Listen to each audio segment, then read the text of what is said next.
It's pretty hard not to be moved by that, isn't it?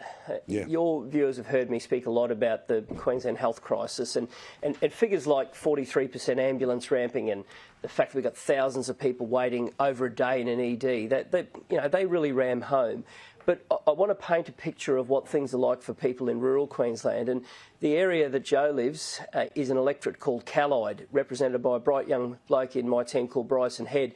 It's bigger than Tasmania, right? So you've got places like Chinchilla and Biloela. It's a large place. There's some large places in there. It does not have one CT scanner in that whole electorate. Chinchilla, Gayndah, Mundubra, Biloela. It's a big community spread across a vast land.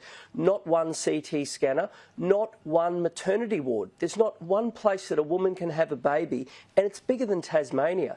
Now, if you look at the dearth of services in regional Queensland, is it any wonder you've got frontline staff who are just trying to cling together with their fingertips to hold the broken system together? So when you hear about resources being stretched so thin, you don't blame the paramedic or the nurse or the doctor. You blame nearly a decade of poor planning and the withdrawal of services from regional communities. And it's ripping those places apart, Paul. Well, but also, when we start to talk about, as you say, as Joe was saying, she eventually ended up at Toowoomba. Remember, this government was able to find $200 million to build the quarantine facility at Toowoomba. Nobody wanted, never needed. They could find 200 if they wanted it, right?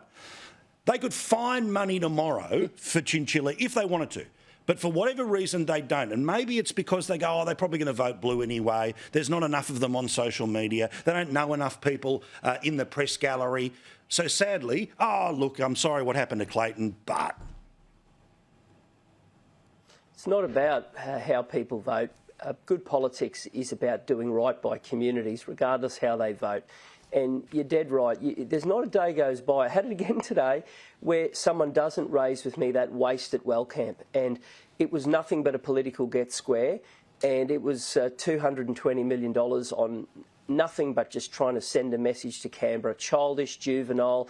And people always say to me, if only we had just a fraction of that, what we could do in our community. And you're so right. You've got, in the end, the political will could deliver a CT scanner for an area bigger than Tasmania. In the end, the fact that 37 maternity wards have closed, more maternity wards have closed in Queensland under the Labor government than remain open. Now, that's not a case of money. That's a lack of will and a lack of decency and a lack of compassion as well.